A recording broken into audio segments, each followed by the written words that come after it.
ago. This is going to be our 23rd Barichara updates call, and a few weeks ago I started calling them Barichara and Beyond because it just became really clear that I couldn't pretend anymore that I was talking about Barichara. And what I mean is, as some of you have been around my work long enough, you know that I talk a lot of complexity and I don't hide from it, but I can't really talk about everything that I'm trying to do because without direct experience, it's just impossible to understand it. And so when we started the Barichara Regeneration Fund work group back in that was the fall or winter of 2020, I couldn't really talk about how doing work in Barichara was really for a planetary network of bioregions. And it was, I would say things like, we want to create a prototype for a regenerative economy, because that sort of pretended like I was still talking about just focusing on one place. And I would have overwhelmed people to say, well, while you're fundraising for this one piece of land, at that time as Oriental Agua, we're actually trying to build a planetary network of these things. And this is going to grow to something huge, or it's going to go nowhere, and we can't tell which one it is.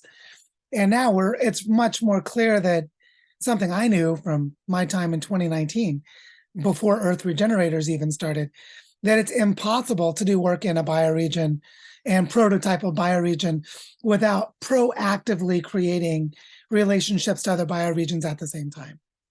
It's just not possible. That basically we have to bootstrap each other. And this is the way it's going to work. And so I didn't make any secrets about that in my book.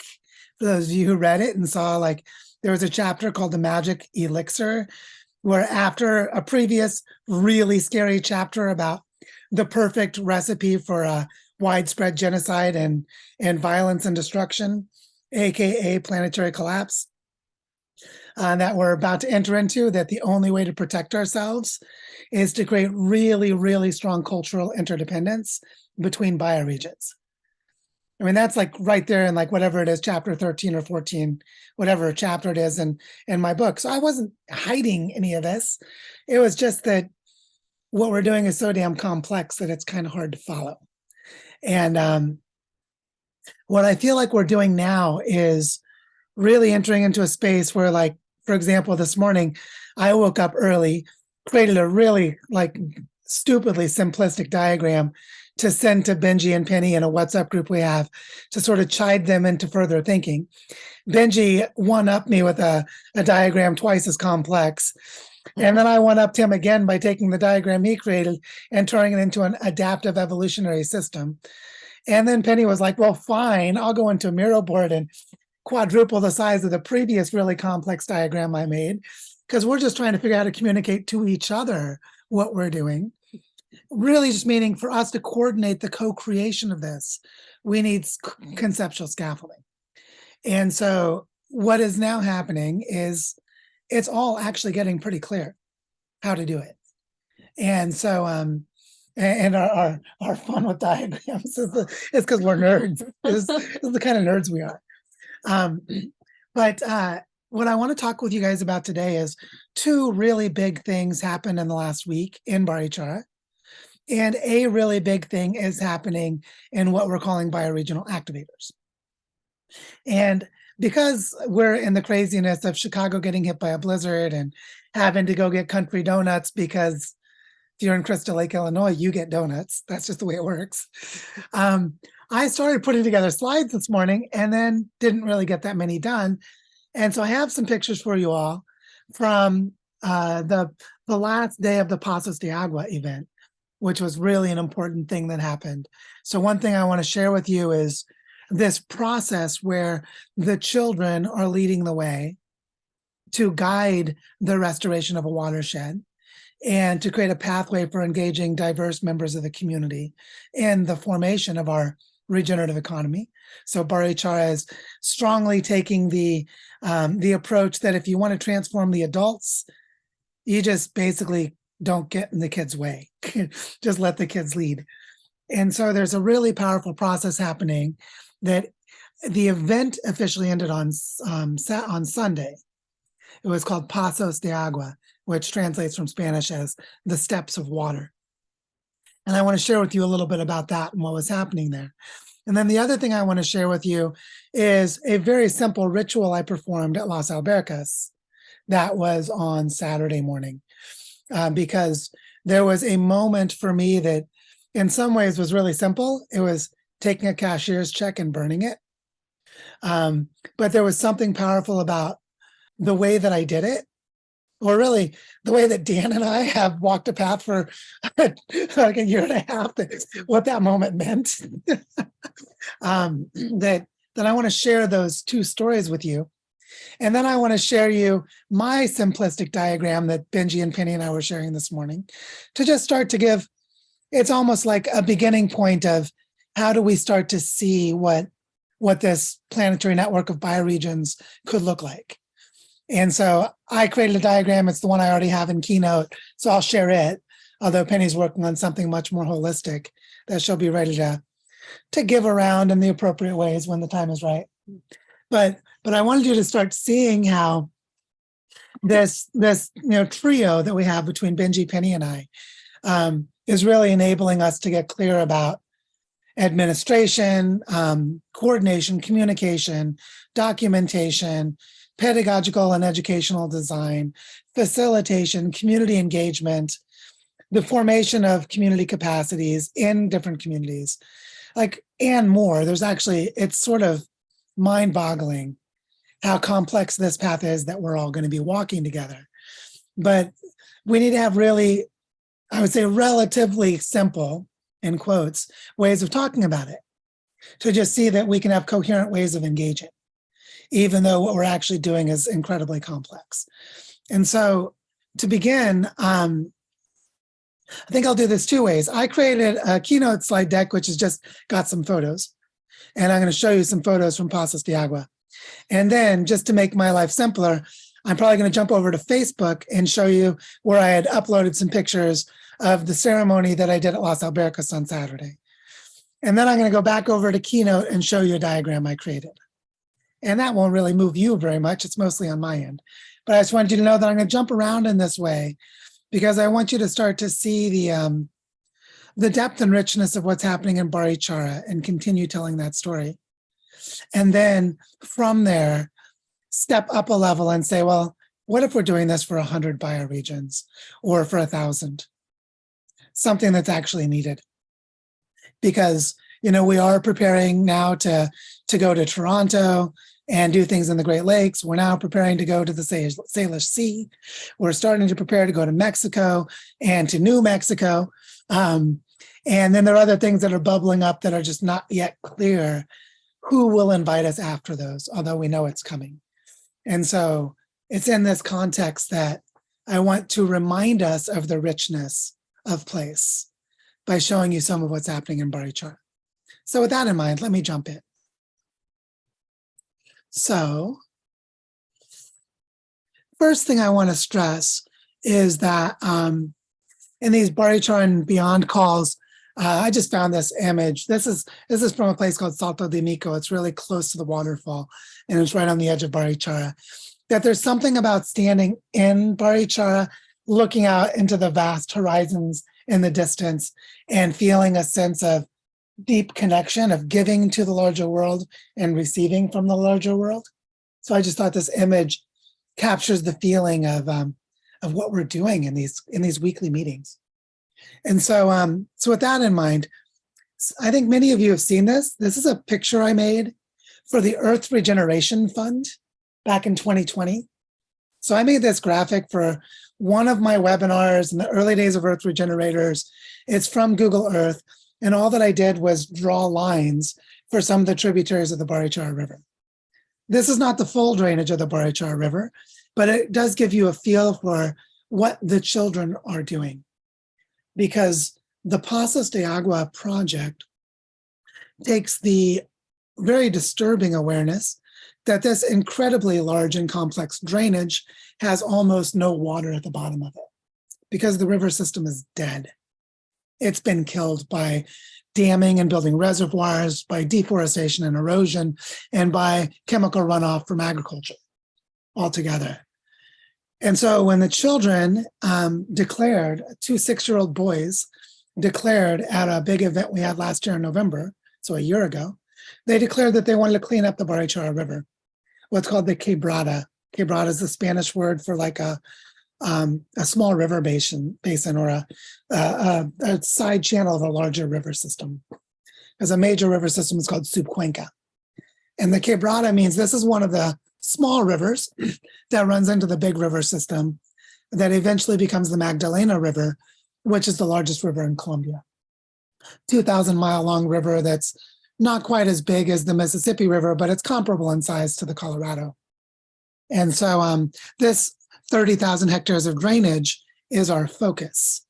And what the kids are doing is, with the guidance of Felipe and Milena, they're walking the landscape.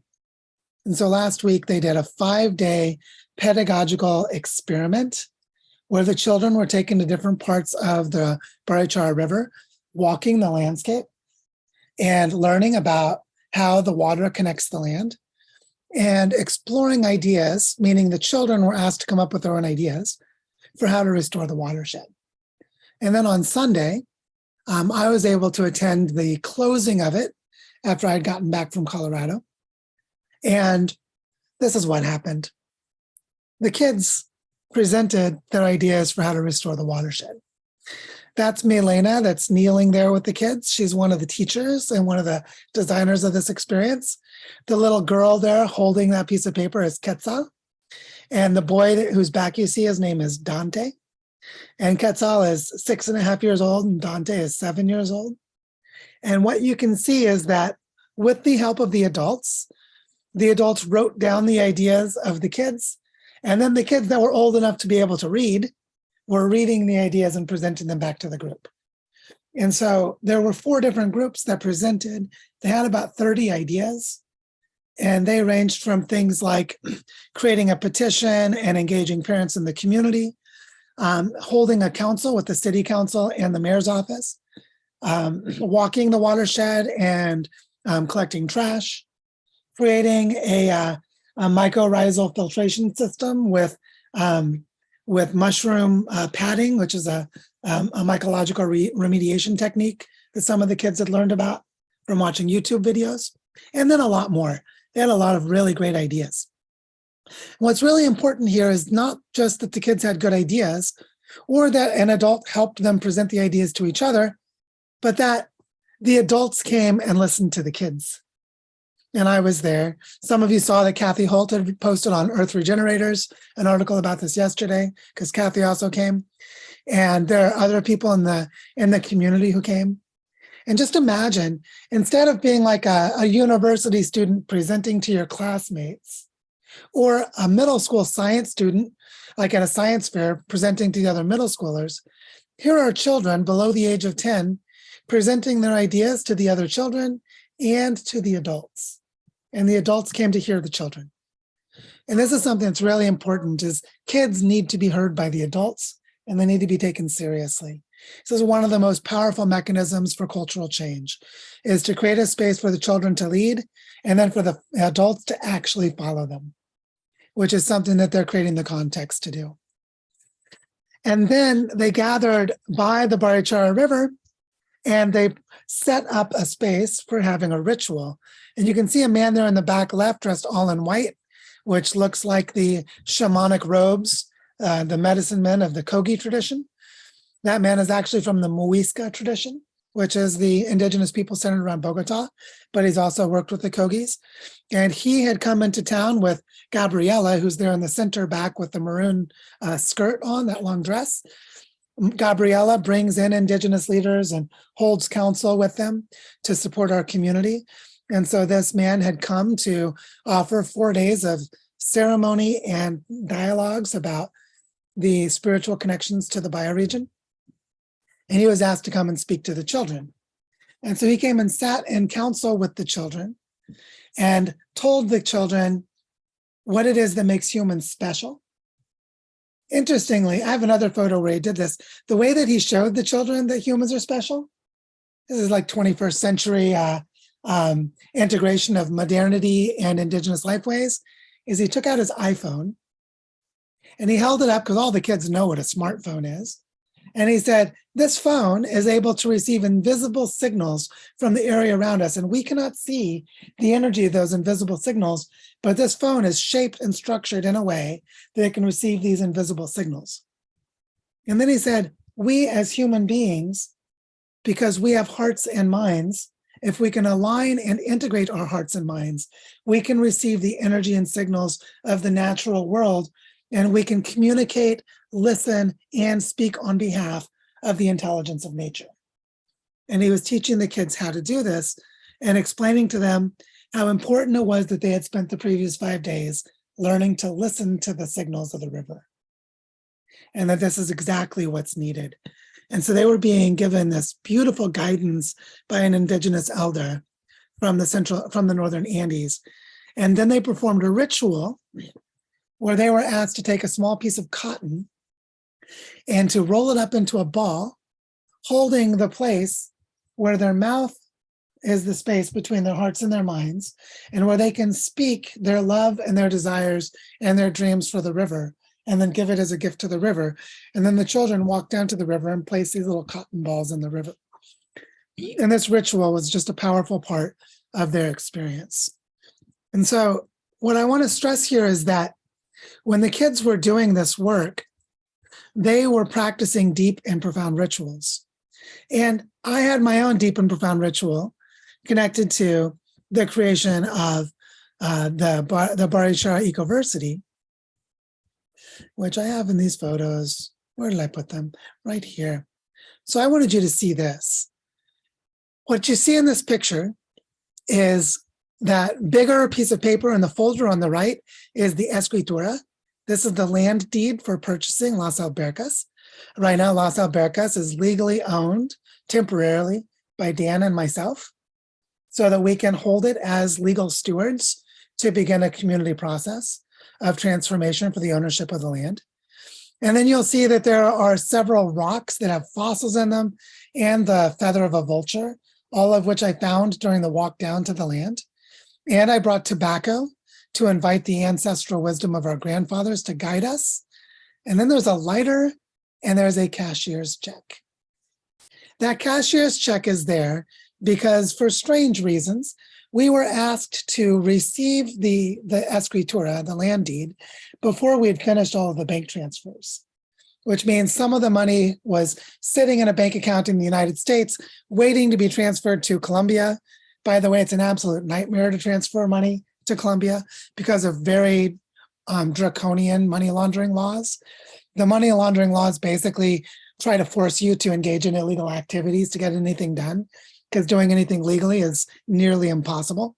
And so during the time we were waiting for those bank transfers to go through, which took more than a month, I had signed a debt agreement that I owed 450 million Colombian pesos, or about almost 100,000 US dollars, that I owed that money personally to Nelson, the man who was selling the land to us, because that was the amount of money that needed to be transferred. And whenever they received all the bank transfers, he would give me the cashier's check, and then I could destroy it. And so what I did was, after the final bank transfer went through and all of these other steps were completed, and I had the escritura in hand, I went to the land, I went to the nacimiento, the biggest wellspring on the land, and I ritualistically burned the cashier's check. And what was powerful for me about this, as you can see, here I am burning it. It's in my name because I took on the personal burden of debt for this final step. And as I was burning it, I was invoking a prayer. And the prayer was this: to declare this land free forevermore from any land debt servitude in the future.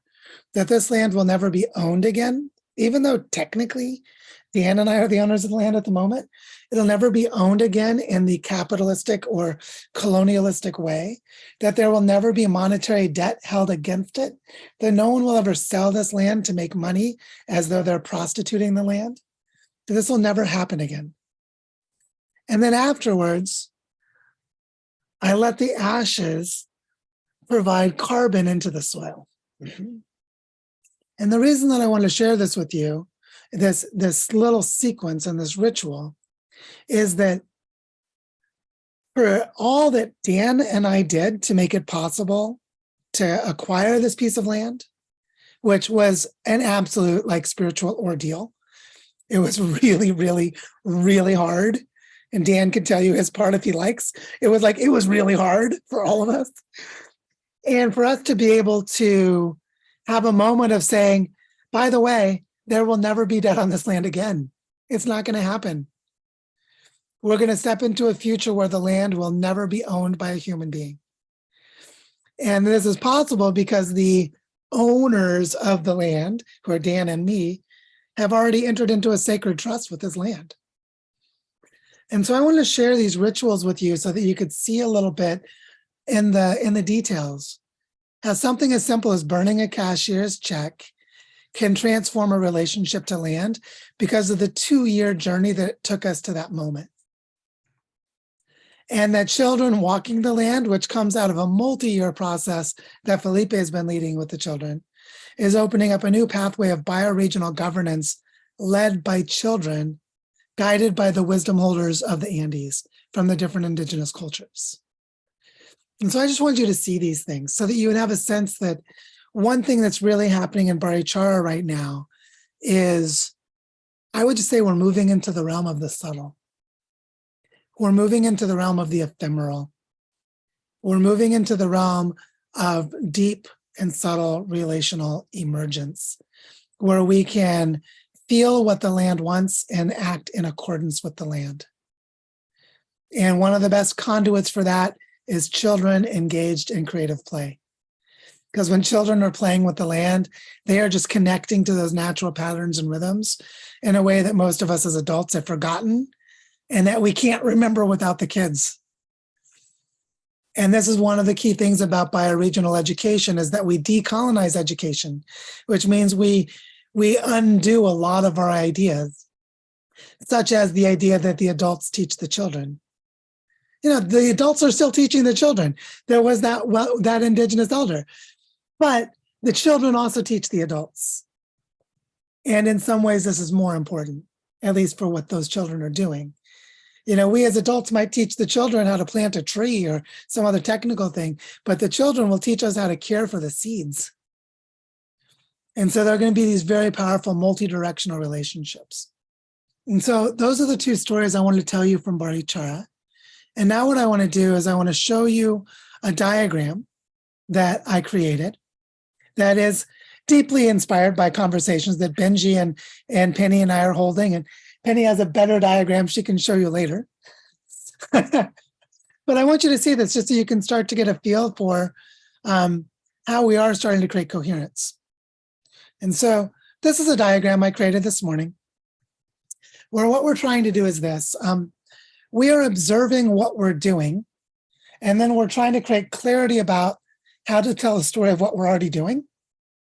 And then we're also seeing what we're not doing, but we should be doing. And it's in that space that these things start to become clear. So one thing that became really obvious to us is that, damn, we have a lot of recorded content. If you go and look at my YouTube channel, I've got like 200 webinars. Every webinar I've ever given in Earth Regenerators, I have on YouTube. They're free and they're public, and anyone can watch them, but basically no one knows they're there. And so several of us, going back to an idea Sarah Woodrow had, for those of you who know who Sarah is, back in I think it was May or June of 2020, that we should take some of this recorded content and curate a choose your own adventure, self-guided curriculum, where someone could go into Earth Regenerators, go into a course or a group and have curated and structured content that they could walk through on their own. This was the idea she had for chapters of my book, was the original version. But then later, as many of us created many kinds of content, we're like, holy shit, Benji just did these great teach-ins on landscape partnerships, you know, and there were these this book club conversation, but they ended up going into, you know, how to hospice modernity, you know, all kinds of stuff. It's all over the place. We're drowning in content, which means we need to curate and structure the content. This is an idea that several people have talked about in several different groups in Earth Regenerators for 2.5 years. And so what we realized is that we actually need to create self-guided learning journeys that are evergreen, which means they're created in a way that they're just there. There's an obvious entry portal. You arrive and it's like, here are your 7 learning journeys you could do, or 12 or 20 or however many they are. And you just start, and it's sequential content. It's curated. It's like, here are 4 videos on landscape partnerships. Go and teach yourself at your own pace. Here are discussion questions. Here's a discussion forum. And so this idea of creating self-guided learning journeys using curated content is not a new idea. But with the complexity of what we're doing, we need to have a gathering and a curating and a placing of that content, so that the dynamic work we're now doing, which is the on-the-ground activation of bioregions, which I've been doing for 3 years in Barichara, we've now been doing for over a month in Paonia and Carbondale, and in the Front Range of Colorado, and a little bit in Rollinsville area, which is an ecological corridor in the Central Rockies. But then also, we're about to start doing it in Toronto and in the Great Lakes. We're about to start doing it. In some ways, you could say Bioregional Catalyst has been helping create the context for what Claire is now doing in Cowichan Valley. And so this on-the-ground activation is coming from many different directions, but it's definitely accelerating. And what we're realizing is that we need to have sustained community supports for the bioregions themselves, which is different from the way that Earth Regenerators was originally structured as sustained community supports for people who want to be Earth Regenerators, regardless of whether they have land connection. This is more about creating bioregional containers or landscape coherence and sustaining the community supports within bioregions and between bioregions, which includes creating preparatory sessions for when we're about to arrive in a bioregion, or preparatory sessions where we're about to bring a new bioregion into the network, where we can have learning from previous experiences. And Benji has been role modeling some of these processes in Bioregional Catalysts in the last few weeks, and in some ways prior to that as well. And then we want to create ongoing and profound bioregional learning exchanges, which takes us eventually into the realm of bioregional learning centers and learning ecosystems.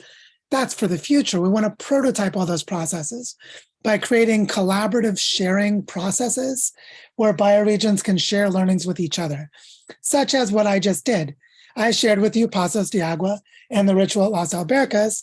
That is a collaborative sharing process from the bioregion of Barichara to yours or to anyone's. But also we want to create customized workshops, design sessions, and webinars, including an idea Benji had the other day of doing parallel workshops in multiple bioregions at the same time, where each bioregion does its own workshop, but then we have learning exchanges among the facilitators or among the participants.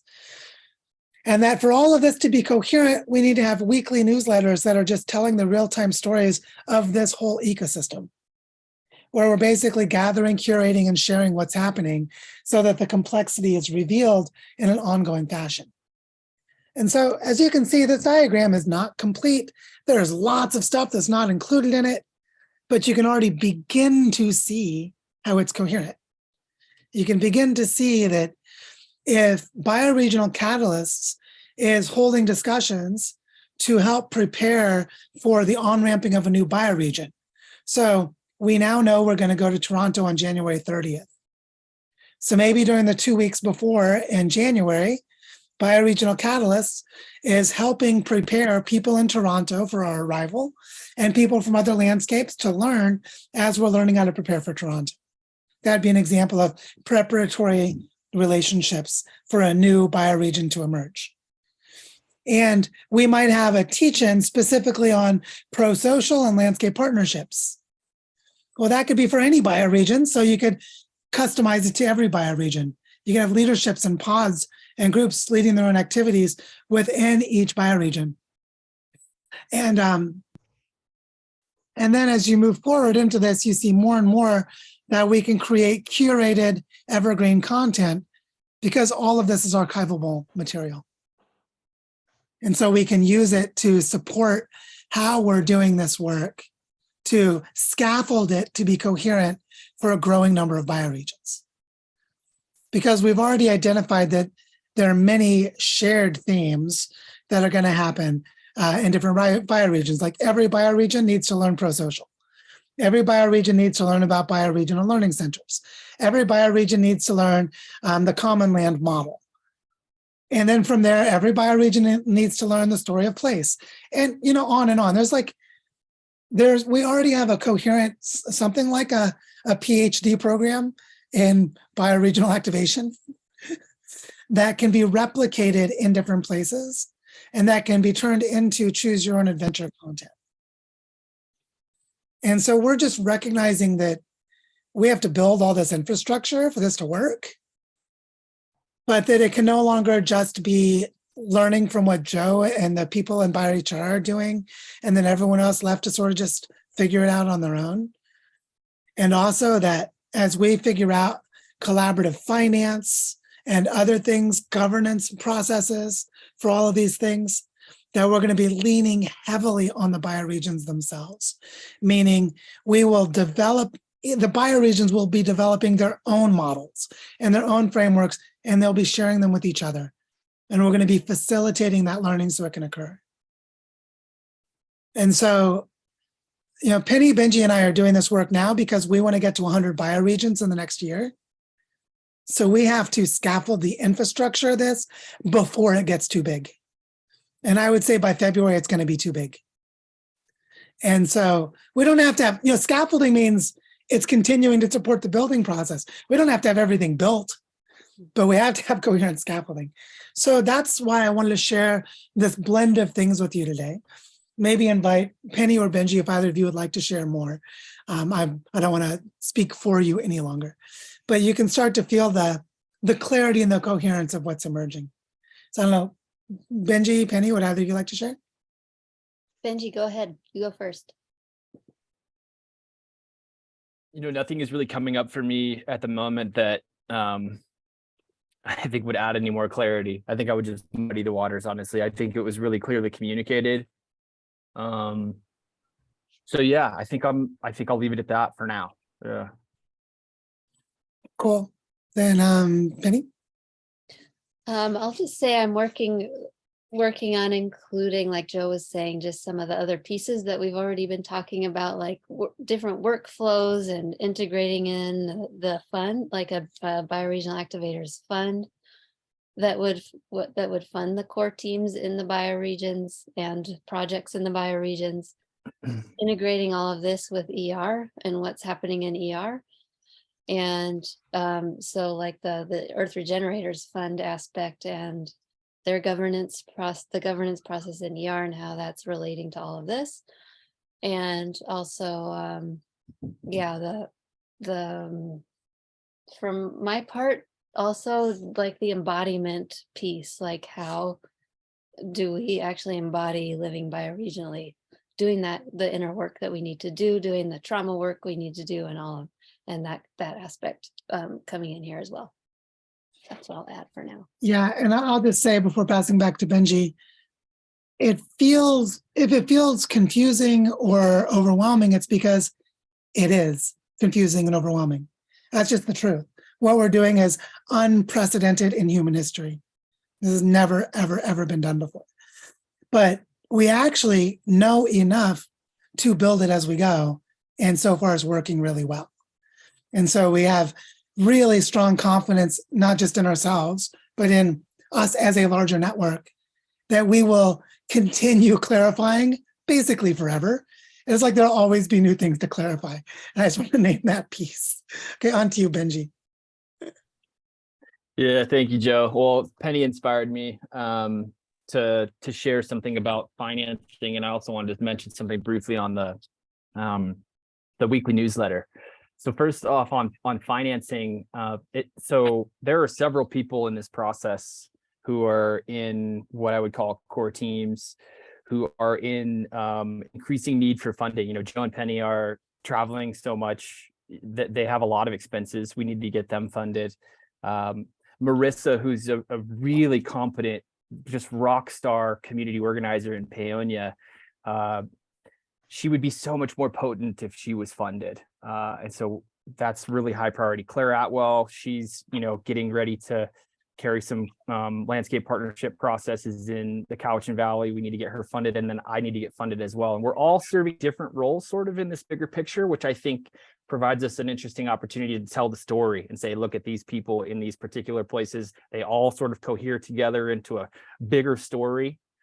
And I think that could be really compelling for fundraising. And so I'm going to begin probably within the next couple of weeks to host regular workshops on how we fund all of this. And so I'm really excited about that. And I will need a lot of support and help. So just wanted to put that out there as well. I'm going to be in over my head on this one, but I'm going to do the best I can to create the scaffolding to hold it. And then the last thing I wanted to say is I wanted to bring in the weekly newsletter. I sort of prototyped it a little bit in the Bioregional Catalyst a few days ago.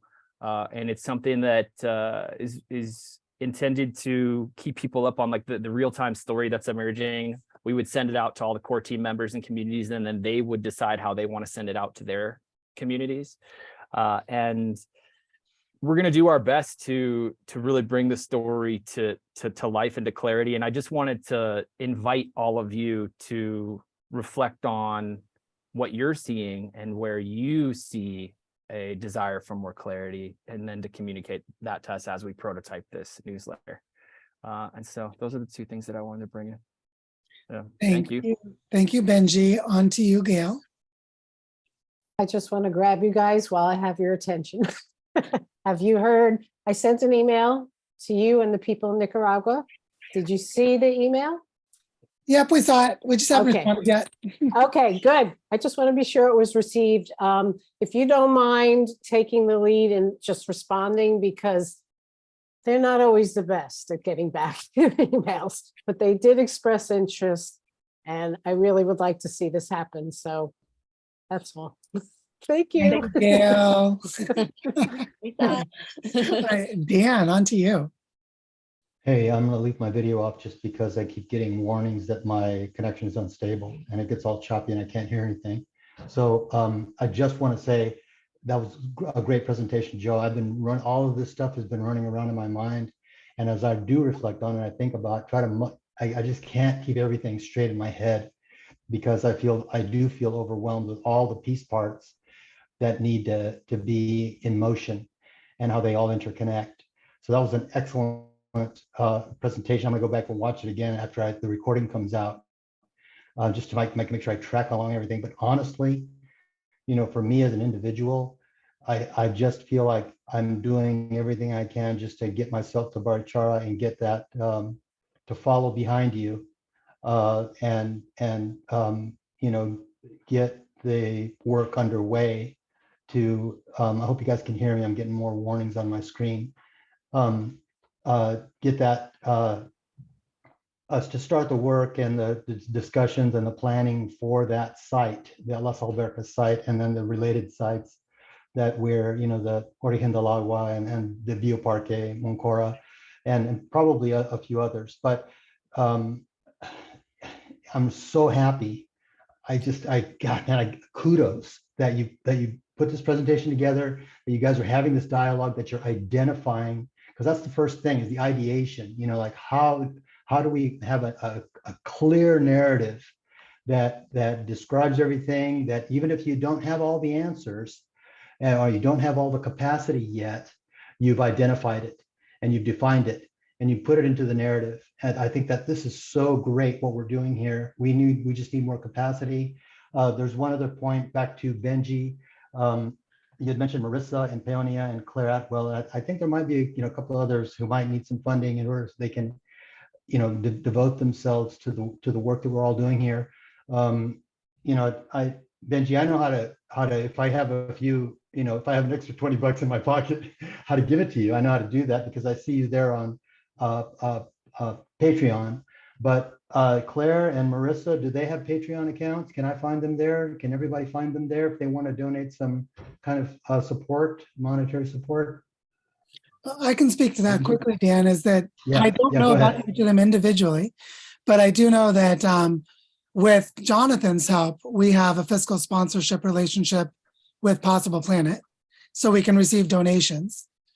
And so one thing we're going to do is create a fund And then another thing, so there'll be people who have donated money.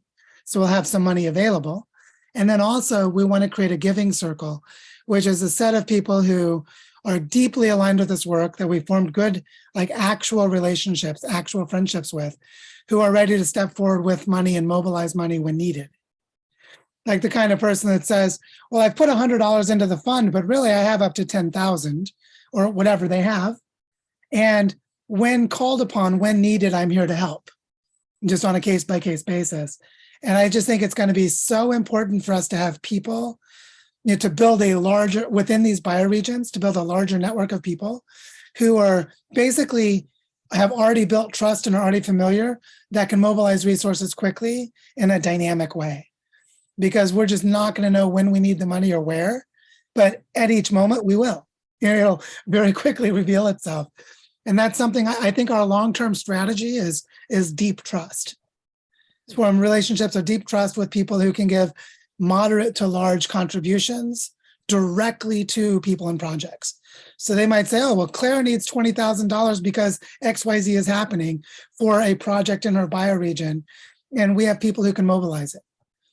Even if we don't have 20,000 sitting on the sidelines, if you catch that difference. And I think that we need to build these really strong trust networks for this to work. So that's how we're feeling, and we're feeling our way into all of this. And then there's all the Web3 stuff where we can mobilize using decentralized tools. So we're definitely in that space with Giveth and Gitcoin and et cetera, et cetera. But that's beyond the scope of the conversation, but you all know we're thinking about that. Dan, was there more you wanted to say? Because I kind of interrupted there. No, you didn't interrupt. That was all. Thanks for following perfectly. Thank you. But who's next? I didn't see another hand. Claire, are you on? Yeah, Claire, on to you. Yeah, just to say I'm excited about the more funding conversation. There's just so much in that. But yeah, the thing I wanted to bring up was we're a small group of people where we're getting a sense of how this is all holding together and where the resources and how we're getting to do that work. But it's sort of like a black box to everybody else. And I know when I'm talking to people on the ground, it's sort of communicating how we're thinking about, just things like the common land model and the territorial foundation and all those like sort of pretty important pieces. So making that, it's going to be different in absolutely every bioregion. And not only that, there's some really significant and important projects that are already happening on the ground. And so to make it look like it's not the bioregional activators that sort of hold all of the strings and sort of know what's happening. So I was just meeting with Paul Cheragino and Ben Cadell from here, and we were talking about how do we communicate this in real time where we're not having to manage all that information and starting to look at digital tools, maybe like Hilo or some way of being able to reflect what's going on the ground. And it also doesn't make it look like we're the ones in control, who knows, who has the knowledge, all of that, like who makes the decisions. So yeah, just that to me is so critical for trust building. And yeah, I just feel like that's another area that is feeling like it's coming. It's really pressing quickly as a need, almost before the other things. I mean, everything needs to happen, but. Yeah, one thing that's been coming up just in different ways is this bubbling question of technology platform choices. And I have a very strong strategic reason to not choose a technology platform and instead allow each bioregion to choose their own. Instead of saying, well, if you join us, you must use Hilo, or if you join us, you must use Mighty Networks. Each bioregion is going to figure that out on their own, and it'll become coherent in its own process. And what we are doing with like being invited to come and give talks and workshops and help connect people to a patterning of thinking is not really about those technology platform choices. And so it's really not the place for us to make those decisions anyway. But what we do see happening is that maybe in the opposite direction of the framing you just used, because it's not about who has control and who has the information. What we see is who's inviting us and where's their life. And this is really important because we're basically giving everything away for free all the time, wherever someone asks us to. And then because some of you have seen the pathologies projected onto me, where I'm treated like a top-down leader and treated like things that are just patently absurd because they have like zero correlation with reality. They actually are inversely correlated with reality. That sense of control is always with local community leadership, like always. It's the only way any of this is ever going to happen. And it's so important that like what we've gotten better at, and we're going to keep getting better at, is recognizing sovereignty where it exists. And that was something with when Marissa invited us to Paonia. First, I didn't really know Marissa. It's like we're friends on Facebook because her son's the same age as my daughter, and she had seen me talk about Elise, and they're raising their son Gabriel in a similar way, and that was our connection. I didn't even know who she was. But it was the way we talked about coming to Paonia, the way she was inviting us. Penny and I were like, damn, who is this woman? She's got her shit together. She's really confident. She really knows what she's doing. Like, just, it was so obvious she was sovereign. Like, just in the whole flow. Because at the same time, we were dealing with some people in the Boulder area who were obviously like new age woo-woo, not sovereign. And, you know, when you're having both those conversations in the same moment, you're like, woo-woo, bullshit, privileged, rich kid, and a sovereign, hardworking, established community leader. You can tell, right? You can just tell.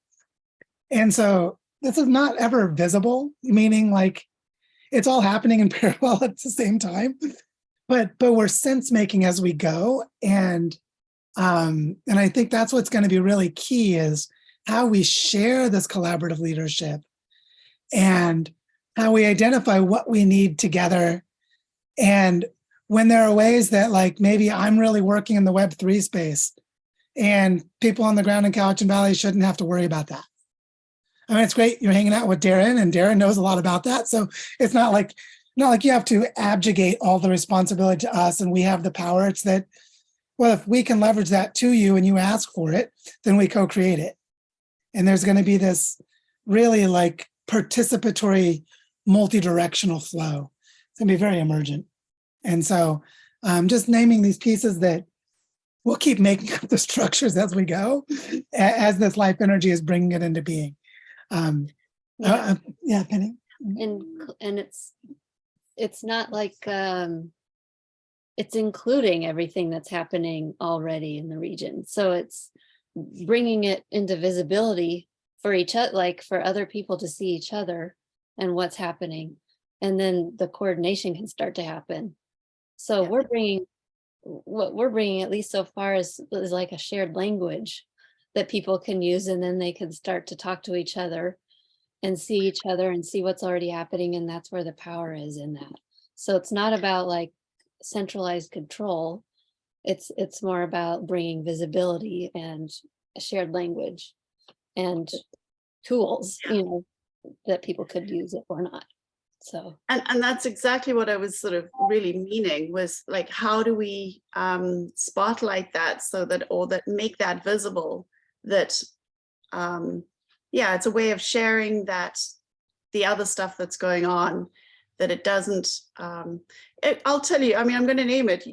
Joe, you're an outsized personality and you have a lot, and sort of wanting to make sure that they feel that there's a way of sharing what is happening so that so that we're amplifying the best of what's emerging. I guess that's what my question, and just making sure that that doesn't, you know, that there isn't a sense that it's taking over, or that there isn't a distortion in what's being seen by others. Yeah, what I found is it's impossible to avoid the distortion because there's trauma everywhere. But thank goodness I'm not responsible for it. And so people project all kinds of bullshit onto me and I just let them. And I just don't deal with people who project bullshit onto me. And it's made all the difference in my life. Because that's going to happen no matter what. And it's not about the size of my charisma or energy. It's about the trauma and the bruising in other people. And it's just recognizing where it actually resides. Because that's just going to be an important part of the mutual healing process that's happening. I want to pass on to I see Brian and then Mitty, so I don't want to keep the conversation here too long. But Brian, on to you. Yeah, I along these same lines, one of the kind of key tenets I picked up over recent years, I acknowledge kind of credit to Ken Wilber in making a distinction between inclusiveness and non-exclusion. And I have found that that's there's a real practical something to that in the complexity of inner relations. And I think kind of what you're referring to, Joe, in terms of respective identities and the sense of shared connection, and when something works and clicks, and and it often presents itself kind of in parallel or in contrast to another choice. So I think in an evolutionary sense, there is this process involving both consciousness and selection, right? And that is there's typically attention to it, and it's a shared field of shared experience that has to be navigated. So often it brings in, you mentioned the trauma. There are aspects of trauma. I'm starting to really see that and trying to do a kind of a better job of acclimating myself to that social context with regard to respective boundaries. But if the core group, and this is kind of where I started, was in tongue-in-cheek congratulations on the relationship that you, Joe, and Penny, and Benji have forged. And I remember this conversation, quite frankly, going back kind of between, because I started working with the core group idea of three to five people, and that I saw from the use of that idea directly with Otto Scharmer and core group members, with Otto kind of coming and going, and potentially how disruptive that was, a really interesting and challenging and kind of difficult, about the shared quality of relationships and the communication. But I just want to say one additional, I'm typically all over the map. But what I'm experienced two things from this session. One is your work is just reflecting tremendous joy.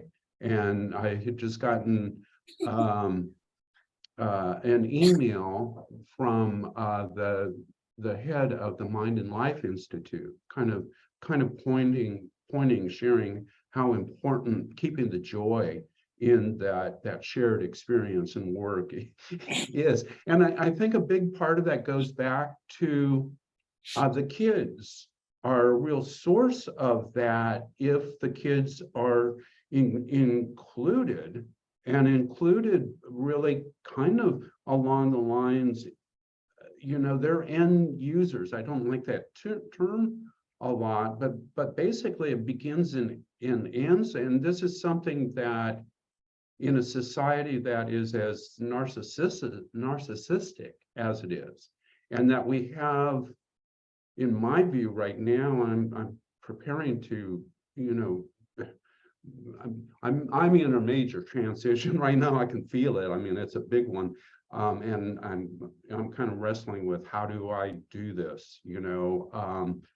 but along the lines of the trauma and the narcissism and this phenomenal transition of structure with regard to global societies. I mean, this is, part of my experience is I'm going, oh my God, there is work right here on the plate with at the UN level, and nobody's talking about it, nobody's doing anything with it, and yet within my network, some of the individuals I'm closest to, they're most actively engaged in that. So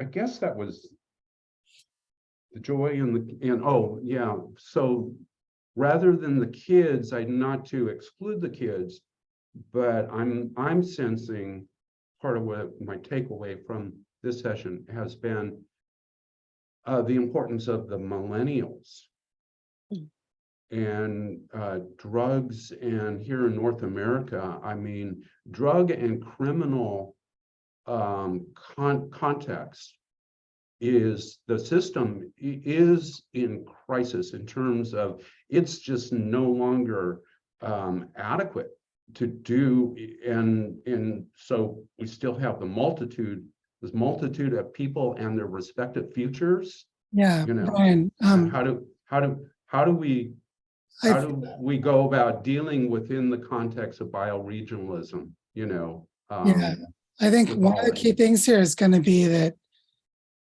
we just need to recognize that there's so much colonization, including in almost everything in our education system. And young people having to either find a part-time job at a fast food restaurant or getting a university degree to be some corporate employee is a bogus choice. And so there's actual real choices for those young people. So just naming that's going to be true in cultures all over the planet. So just recognizing the importance of that.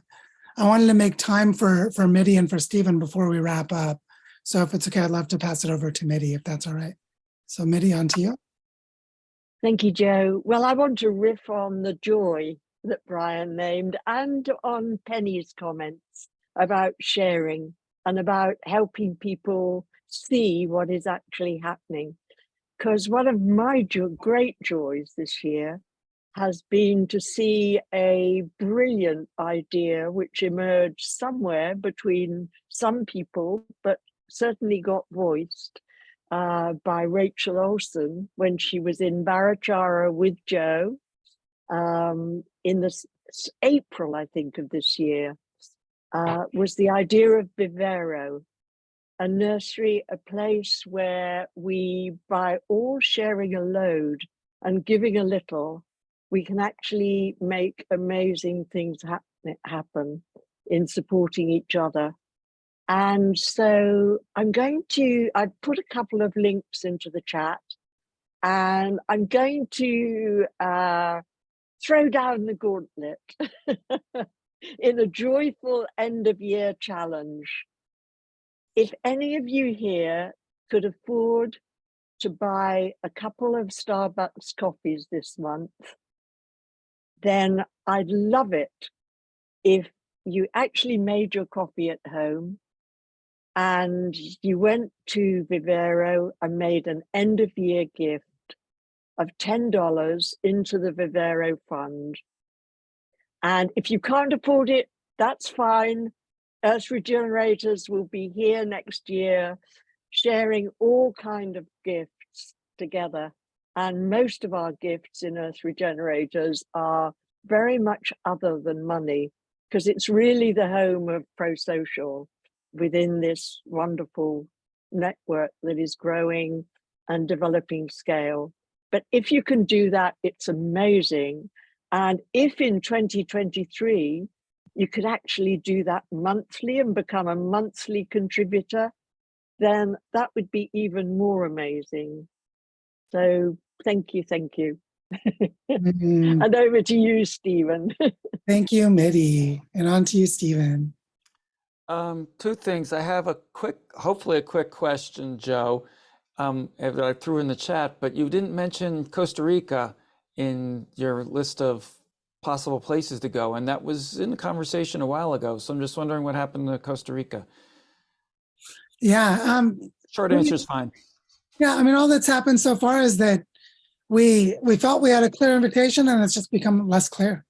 Okay, that's a good all. short answer. Yeah. One thing that we're really sensing, I know Stephen has heard me say this, but and some of you others have too, that my go-to place for making clear what an invitation is to make reference to a dating relationship. Like trying to date someone who's not really that into you and how awkward and weird it gets. But we've actually found that someone who really wants to go on a date with you and asks you out, it feels so different. And there's a qualitative way that being invited is very different from showing up where someone might kind of like for us to be around, but doesn't quite want to, and that's where the dating parallel is so powerful. It's like, how weird it is when you're hanging out with someone that you want to date, but they don't really think of it that way, even if they like you. It's weird.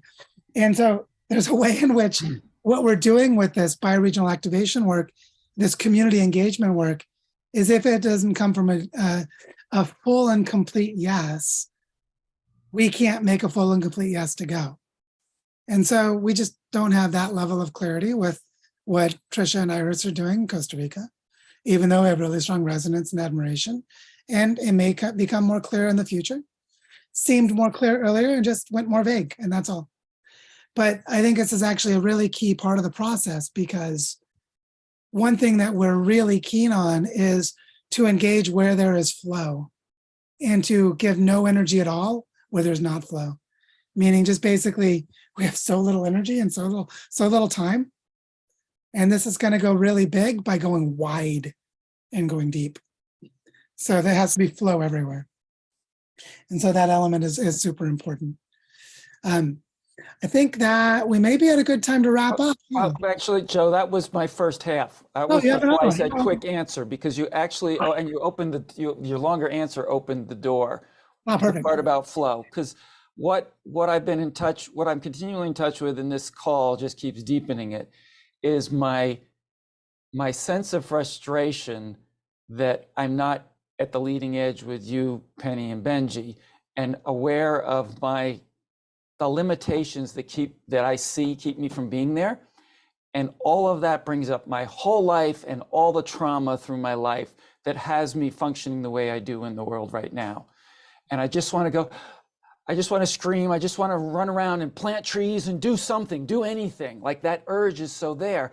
And I'm clear now that comes from the trauma.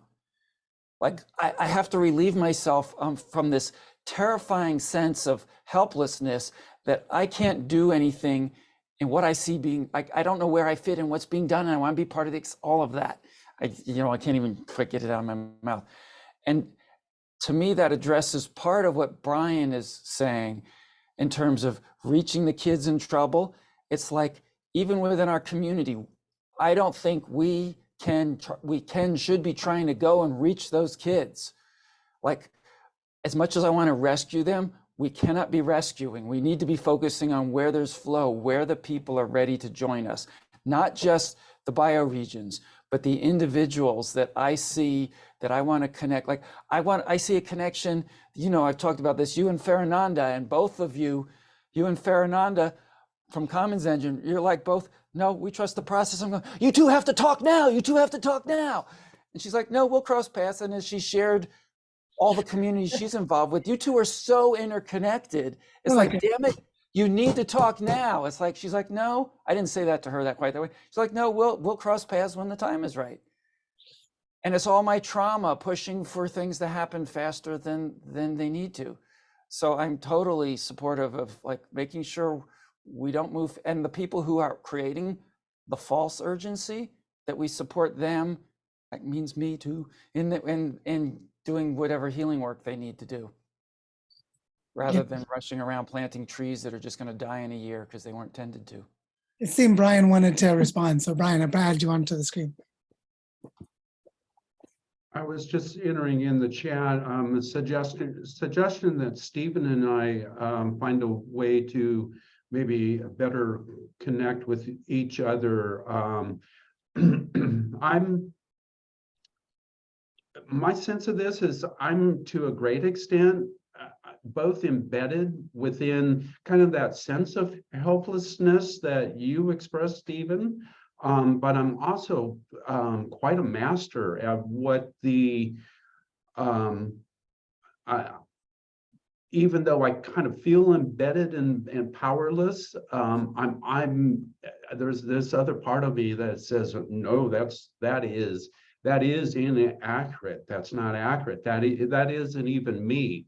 So, but Exactly. it does take, as Joe, I think, continues to emphasize, it is a collective process. Mhm. So what I would suggest is that occurs in,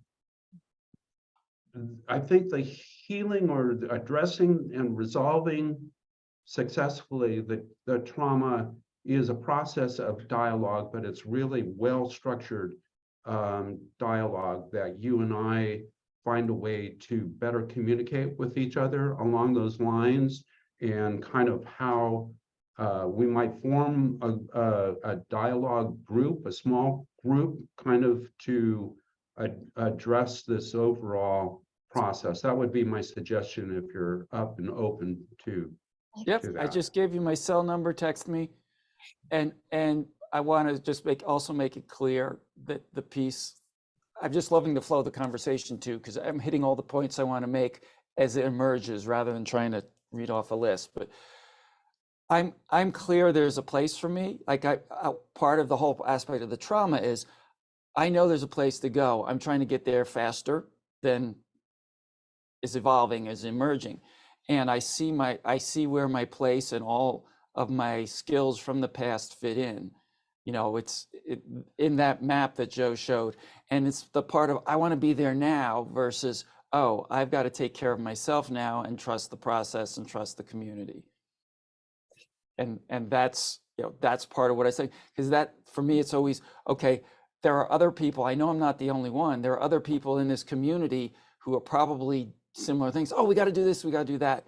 And it's really, like you're saying, Brian, it's supporting them and being with, what is that urge to do something right away that's sloppy and not, I don't know, you guys, I'm distracted by the two of you smiling now, so just shut up. Penny has something to say that I think is really, really helpful for this. Well, I was gonna say that something I'm thinking about is just so you all know is like a learning journey type thing around the embodiment of, you know, the deep embodiment, which is working with the trauma, learning about how that works in the body. I think it's very somatic. It's not just dialogue, but it's somatic. And so learning what are the capacities that we actually need to be able to do this, and how do we work with the trauma as it arises. Exactly. Oh, we so totally need that. I'm on board with that. So For sure. that's what I'm going to be doing that very soon. So, yep. Yeah, and I think I'm going to go ahead and remove the spotlight so we can all see each other. What I think is really powerful right now is that it's not like I'm leading and pushing this, or Penny and I are leading and pushing this, or Penny, Benji, and I are leading and pushing this. Someone else is. Her name is Gaia. And so what's happening right now is the Earth is making it very, very clear that there are those of us who are going to do this and those of us who aren't, and there's only one opportunity. And luckily, Gaia kind of thinks human timescales are pretty minuscule. And so, yeah, as Penny and I had those pictures of our time in southern Utah, it's like, and look at that rock, that took 20 million years. You know, like, there's something about what the landscapes themselves are doing. And I know Benji has been feeling this profoundly and holding the community dialogues for the groups in Colorado. It's like, oh, the Gunnison River Basin mobilized Marissa and everyone else. It's not Marissa, it's the landscape. It's like you can feel it in the way that people are showing up in service to their landscape. So it's so powerful, that piece of it, and just recognizing that the way this is all going to happen is through a collaborative process with the rest of the entire biosphere of the Earth. And in ways that, like when Brian and Susan invited us to Toronto, and I just looked on the map and I could feel that giant sponge of water in all those lakes. I could just feel it. Like, what is the earth doing? Oh, the earth is telling us, pay attention. That's 20% of the fresh water on earth is in all those lakes around Toronto. Yeah, like it's 1 of 5 drops of water on earth that doesn't have salt in it is in the 20 or 30,000 lakes above Toronto and those 3 big lakes below, which Lake Michigan is right here beside us right now. And so it's all connected. And so there's a way in which the land is doing this. And we need to recognize that to be able to wayfind and just keep remembering over and over again. Antonio, I see your hands up. Antonio. Hey, how you doing? Hey, it's dinner time over here. I prepared a fusion Italian, Chinese, Indian dish. I'll be right over. Sounds better than yeah, donuts. I was just thinking of the right as you said that, I pulled up Google Earth because I got inspired to start mapping out some of the watershed in my little community here, and that reminded me tomorrow night. Timo, another refi friend, he's hosting a refi Twitter space, because a year ago, just when like the refi meme started getting like really hot and everybody started to rush to like get it done, it was like, whoa, let's like slow down. So I said, hey, let's just take like the first year to observe and see what does refi like mean, like before we start putting words on things. So tomorrow is the 1-year anniversary of the observation. So we're going to have a little reflection, and yeah, it's just nice to feel like everything is just like, everything's moving so fast, but at the same time, it's standing absolutely still. And it's like being comfortable in that like stillness, but of transformation as well. So I am knee deep, fully immersed in the refi Sicily experience. So I'm just, really happy to like have this community and to see how everything is like growing very like subterraneously and very like, free form and organic. And as much as we want to control it, it's just kind of like enjoying the ride. So buona cena, and thank you. And just so you know, I got a message from Timo this morning where he said, tell me every river basin that you're going to work in these bioregions, and I'll mint a basin for Basin DAO, and then we can raise money for each of them, because Timo's pretty keen to help. Yeah. So and he lives in Carbondale in Colorado. So we're all we are totally mycelia here. Like, you don't have to see me. We just have to know we're signaling to each other. That's it. We got it. We're signaling. The rest of the world doesn't have to see us, because we don't care about sunlight even. The trees will deal with that. We're mycelium. Like, there's a way in which it's just sort of profound. Well, the invitation is very warm and welcome for you and Penny and any other bioregional catalyst and earth regenerator to come visit here and just kind of like, creating the vibe and leaning in and enjoying the ride. Sure you had us at pizza, so that was easy.